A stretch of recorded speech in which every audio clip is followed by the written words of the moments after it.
नमस्कार, आप देख रहे हैं हल्ला बोल। आपके साथ मैं हूं अंजना ओम कश्यप। कातिल भय कोतवाल, यह सवाल पूछा जा रहा है कि पाकिस्तान और पाकिस्तान का आईएसआई, जिस पर हर बार उंगली उठती रही है हिंदुस्तान में मासूमों के खून की, क्या उन्हें जांच सौंपकर यह बहुत बड़ा धोखा नहीं है इंसाफ के साथ?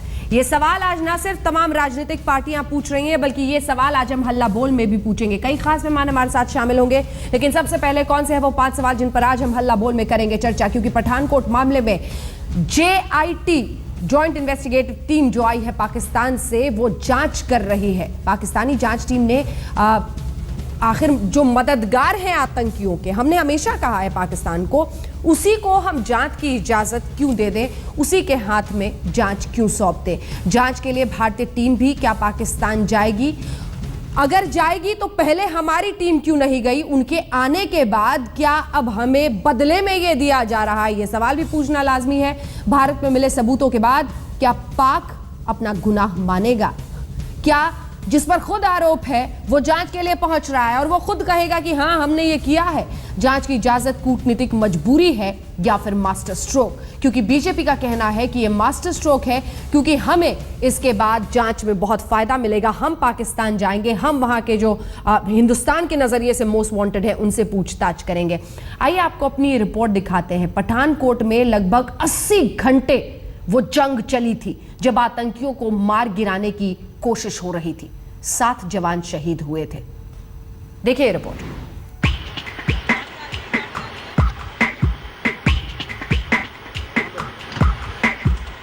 ये पहला मौका है कि जिस देश के दहशतगर्दों ने भारत को घाव दिए, उसी देश की जांच एजेंसी मौके पर पहुंची। पठानकोट एयरबेस में पाकिस्तान से आई JIT ने मुठभेड़ वाली जगह का मुआयना किया। हालांकि उन्हें एयरबेस में एक घेरे हुए इलाके में ही सीमित कर दिया गया, लेकिन सवाल उठना लाजमी था कि जो पाकिस्तान आतंक को लेकर इस कदर बेईमान रहा है, वो अपने ही मुल्क के आतंकी करतूतों पर कितनी साफगोई से जांच करेगा। हालांकि जब NIA ने उनके सामने सबूत पेश किए तो उनकी बोलती बंद हो गई। इधर पाकिस्तानी जांच दल पठानकोट पहुंचा, उधर सियासी सुर बुलंद हुए।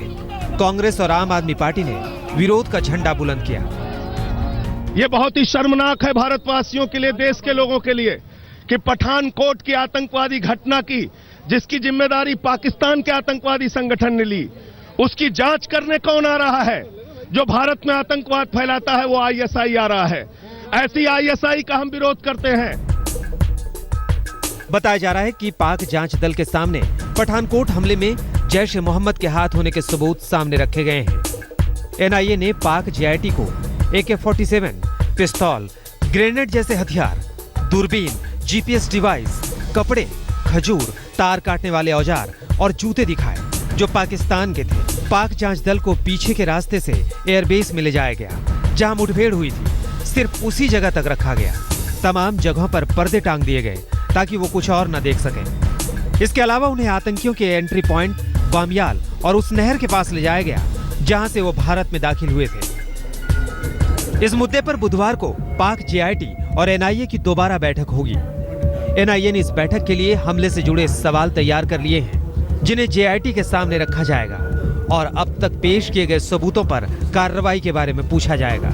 लेकिन सबसे बड़ा सवाल यह है कि जो कातिल है, जो आतंकियों को पनाह देता है, उन्हें पालता पोसता है, हमारे खिलाफ उकसाता है, वो इंसाफ कैसे करेगा और क्यों करेगा? पठानकोट से जितेंद्र बहादुर सिंह के साथ आज तक ब्यूरो। 80 घंटे तक वो जंग चली थी पठानकोट में उन आतंकियों को मार गिराने की। ये तस्वीरें हम आपको दिखा रहे हैं। पाक जांच टीम जिसमें 5 सदस्य हैं, एक सदस्य, और वो किससे जुड़ा हुआ है ये हम आपको बता रहे हैं। सबसे पहले मोहम्मद ताहिर राय, जो कि चीफ है पंजाब काउंटर टेररिज्म डिपार्टमेंट के, उन्हीं के अध्यक्षता में ये पूरी टीम आई है। मोहम्मद आजिम अरशद हैं, जो कि लाहौर के डेप्यूटी डायरेक्टर जनरल हैं इंटेलिजेंस ब्यूरो के। लेफ्टिनेंट कर्नल तनवीर अहमद है, जो कि ISI के अधिकारी हैं। लेफ्टिनेंट कर्नल इरफान मिर्जा हैं, जो कि मिलिट्री इंटेलिजेंस ऑफिशियल हैं। शाहिद तनवीर हैं, जो कि गुजरानवाला CTD इन्वेस्टिगेटिंग ऑफिसर हैं। तो ये है वो 5 सदस्य टीम, जिसमें एक अधिकारी ISI का भी है। अब सवाल यह पूछा जा रहा है कि जिस पर हमने उंगली उठाई, आज उसी को जांच की इजाजत हम कैसे दे रहे हैं? कई खास मेहमान हमारे साथ इस चर्चा में जुड़ रहे हैं। सबसे पहले आपका परिचय उनसे करा देते हैं। संबित पात्रा जी, राष्ट्रीय प्रवक्ता भारतीय जनता पार्टी के हमारे साथ जुड़ गए हैं। पीएल पुनिया, राष्ट्रीय प्रवक्ता कांग्रेस पार्टी के हमारे साथ जुड़ गए हैं। मनीषा कायंदे जो कि प्रवक्ता है शिवसेना की, वो हमारे साथ जुड़ गई हैं। Major general retired GD Bakshi साहब हमारे साथ इस चर्चा में जुड़ गए हैं और कुछ ही देर में सोमनाथ भारती भी हमारे साथ जुड़ेंगे। सबसे पहले संबित पात्रा जी, आपके पास आते हुए 7 जवान शहीद हुए थे और ये मैं इसलिए आपको याद करा रही हूं क्योंकि सवाल यह है कि जिन पर हमने उंगली उठाई उसी को हम रेड कार्पेट वेलकम दे रहे हैं और कह रहे हैं कि आइए साहब जांच कीजिए और फिर कहिए कि आप ही गुनहगार हैं। ये काल्पनिक कथा नहीं है तो क्या है? क्या हमने कातिल को ही कोतवाल बनाने की कोशिश नहीं शुरू कर दी अब इस देश में? देखिए अंजना जी, आप जो कह रही हैं, मगर आपसे पहले जो आप ही के चैनल में रिपोर्ट दिखाया गया वो रिपोर्ट में बड़ा फर्क है। रिपोर्ट ने बिल्कुल सच कहा और कहा कि जेआईटी के सामने एनआईए ने जब एविडेंसेस रखे तो जेआईटी की बोलती बंद हो गई। यही तो हम चाहते हैं कि पाकिस्तान की बोलती हमेशा के लिए बंद हो जाए, न केवल बोलती, उनकी करनी भी, जिस प्रकार का काम पाकिस्तान करता है वो काम भी हमेशा के लिए बंद हो जाए। पहली बार इस सरकार के अंतर्गत पहली बार ऐसा हुआ है कि आतंकवादी गतिविधि करने के बाद पाकिस्तान ने डिनायल मोड से निकलकर एक्सेप्ट किया है कि हां, परपिट्रेटर्स पाकिस्तान के थे और उन्हें पनिश करना होगा। तो स्वाभाविक रूप से ये एक लीगल रिक्वायरमेंट है। अगर हम चाहते हैं कि पाकिस्तान में पनिशमेंट हो, जो कि हम एकदम कसम खा के कहते हैं कि हम करवा के ही मानेंगे, तो स्वाभाविक रूप से जो लीगल रिक्वायरमेंट है उसे पूरा करना पड़ेगा। कल को पूरी दुनिया कहेगी आप तो लीगल रिक्वायरमेंट ही पूरा नहीं कर रहे हैं, तो पनिशमेंट कैसे होगा? और अगर पाकिस्तान 1 इंच भी वहां से हटा और लीगल रिक्वायरमेंट के बाद कार्यवाही नहीं की, तब आप हमारे एक तेवर देखेंगे। हम रेड कारपेट वेलकम नहीं कर रहे हैं साहब, हम उनकी बोलती बंद कर रहे हैं। आज आपने अखबार में भी पढ़ा होगा, डीएनए लेके आए हैं अपने देश से। बोलती जो यहाँ पे आतंकवादी मारे गए हैं उनके घर वालों के डीएनए लेके आए हैं। आपने कभी सुना था डीएनए ले लेके पाकिस्तान वाले आए हैं? संबित जी, ये आईएसआई जिसकी बात आप कर रहे हैं, एक अधिकारी आईएसआई का भी है। मेरा सवाल आपसे बहुत सीधा है, अब आईएसआई आपके लिए स्वीकार्य हो गया है ना, उसकी अधिकारी को आप जांच करने दे रहे हैं हिंदुस्तान में, आईएसआई आपके लिए अब स्वीकार्य है? एक छोटा सा जवाब दीजिएगा क्योंकि अब मैं अन्य मेहमानों के पास जाना चाहती हूं। देखिए, मैंने आपको जवाब दिया। जहां तक आईएसआई का सवाल है, घूमते रहे ना, पहुंचे ही नहीं मेरे सवाल तक। आप पहुंचे ही नहीं सर मेरे सवाल तक। संबित पात्रा जी, आप पहुंचे नहीं। बोलती बंद, ये बंद, वो बंद करने लगे आप। आपने मेरे सवाल का जवाब नहीं दिया। जिस पर हमने उंगली उठाई, जिसको हमने हमेशा कसूरवार बताया इतने सालों तक, उसको आप एंट्री दे रहे हैं जांच के लिए। मुझसे सवाल पूछा, आपका सवाल बड़ा है, आप थोड़ा नहीं, उत्तर भी सुन लीजिए। आपका जवाब घुमाने फिराने वाला है संबित पात्रा जी। बिल्कुल हमेशा नहीं अंजना जी, बिल्कुल बताइए। आप ये सोचते हैं कि आक्रामक होके, आप ये सोचते हैं कि आक्रामक होके आप सबको चुप करा देंगे। सवाल मैं आपसे पूछ रही हूं, उसी का जवाब दें आप। मेरे सवाल को सुने संबित पात्रा जी, मेरे सवाल को सुने। मेरा सवाल आपसे ये है कि जिस पर आपने उंगली उठाई, जिस आईएसआई को हम कहते रहे कि यही ऑपरेशनल तरीके से इन आतंकियों को ट्रेनिंग देता है, वो आज जांच करने के लिए हिंदुस्तान में आया हुआ है मेहमान बनकर। ये आपके लिए स्वीकार्य है?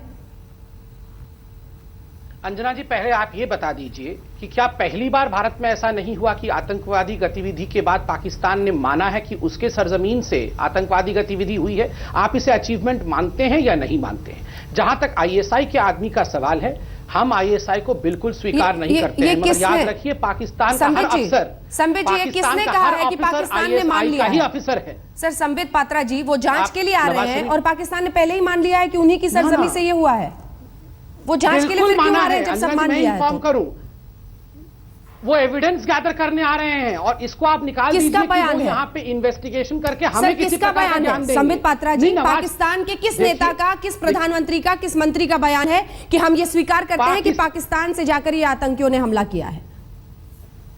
नहीं, इट इज, आप बैठे हुए एक्सपर्ट पूछ लीजिए, बयान ही बयान है। एक्सपर्ट बोला तो है, बताइए ना किसका बयान? हम लोग पूरी तरह से, नाम लीजिए। नवाज शरीफ का बयान, नवाज शरीफ का बयान है। किस दिन का? मोदी जी को फोन कब का बयान है? आप निकाल के बताइए मुझे, क्योंकि मुझे ऐसा कोई बयान नहीं है। पूरी तरह से जांच करके परपिट्रेटर्स को पनिश करेंगे बोला कि नहीं? उससे पहले उनके प्रधानमंत्री क्या बोलते थे? उससे पहले उनके प्रधानमंत्री बिल्कुल टीवी पे आके बयान देते थे, हमारा कोई लेना देना नहीं है। और पीएल पुनिया साहब, मुस्कुराइए मत, आप तो जांच टीम से डर रहे हैं। भेज दीजिए मणिशंकर अय्यर को। मैं पुनिया साहब के पास जाने से पहले, वो सब ठीक है, वो जाके वहां पे सरकार गिरा दे मणिशंकर अय्यर सोनिया जी के कहने पर, वो ठीक है, मगर यहाँ पे हत्यारों को, आतंकवादियों को सजा दिला दे हम, वो गलत है। एक बार मैं मनीषा कायंदे जी के पास पहले जाना चाहती हूँ। ठीक है संबित जी एक सेकंड, ठीक है। एक बार मैं पुनिया साहब के पहले मनीषा कायंदे जी के पास जाना चाहती हूँ, क्योंकि वो प्रवक्ता हैं शिवसेना की, और आपका स्टैंड मनीषा जी इस पर क्लियर कीजिए, क्योंकि शिवसेना का कहना है कि ये भारत का अपमान है कि जिस पर हम उंगली उठाते रहे वही जांच के लिए पहुंच रहा है। क्या मैं सही हूं?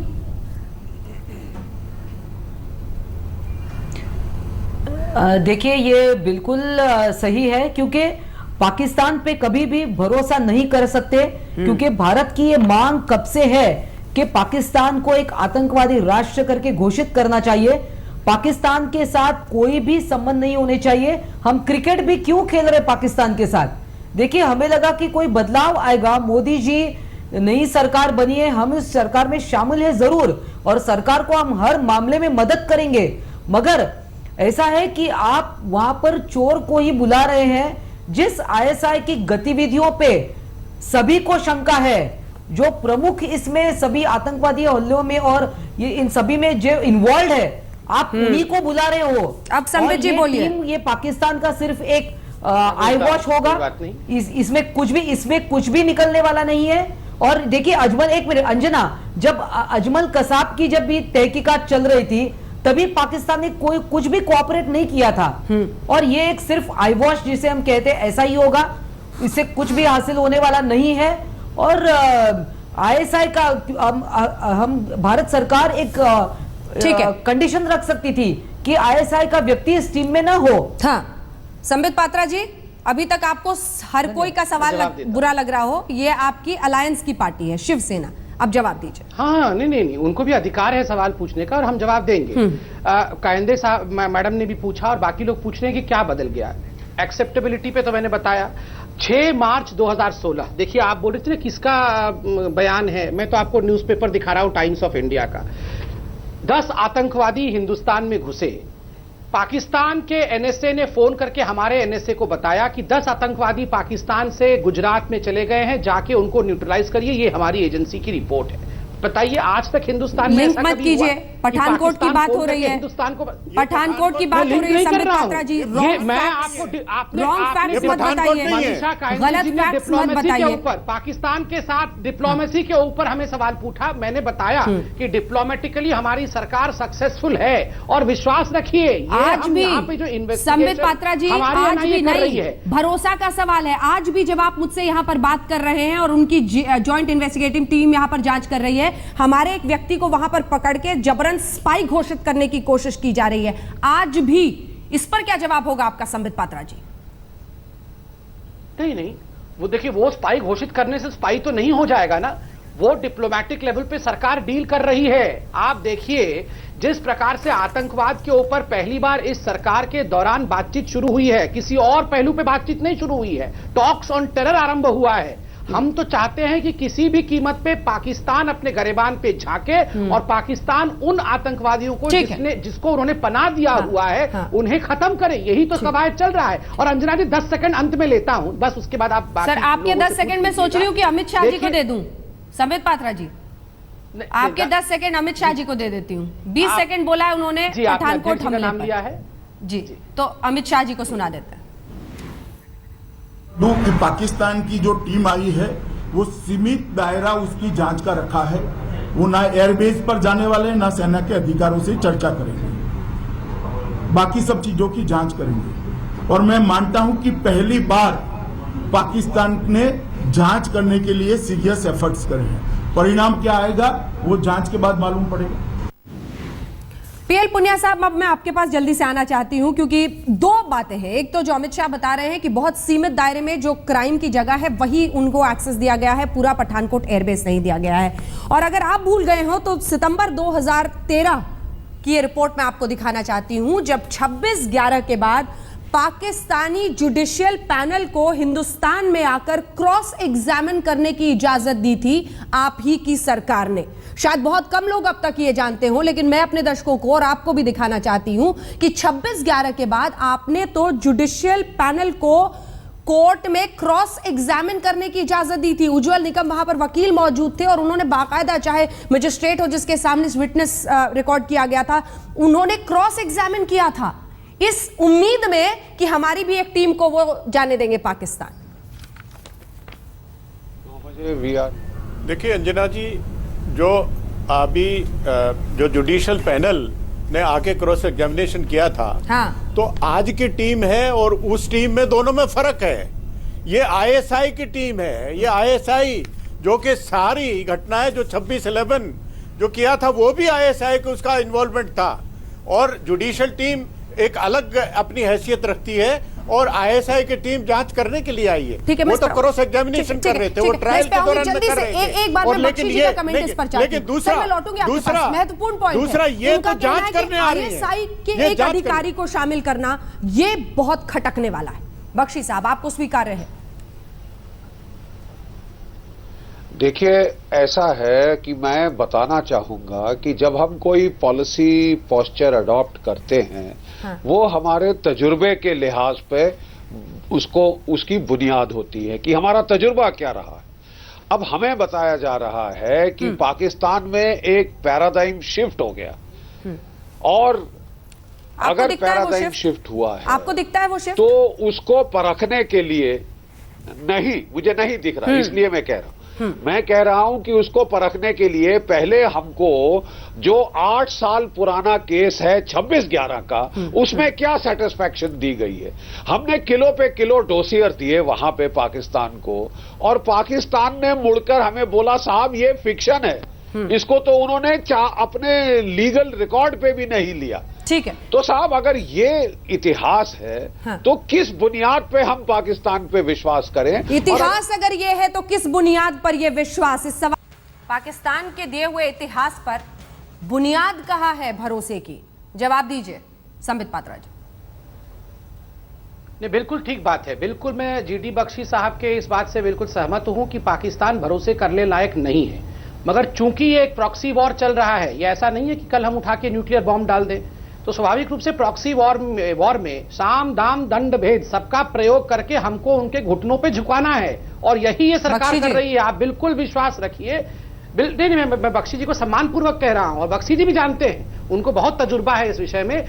मोदी जी के ऊपर, डोभाल साहब के ऊपर, इस सरकार के ऊपर सबको इतना भरोसा क्यों है? इसलिए है क्योंकि ये मजबूत सरकार है, कांग्रेस की तरह मजबूर सरकार नहीं है। आज तक एक एक कदम फूंक फूंक कर, सोच समझकर, स्ट्रैटेजिकली सरकार ने उठाया है। तभी तो फाइनली पाकिस्तान मान रहा है, तभी तो पाकिस्तान को फोन करके कहना पड़ रहा है कि 10 आतंकवादी हमारे यहां से घुस गए हैं। ऐसे ही हो रहा है क्या ये सब कुछ?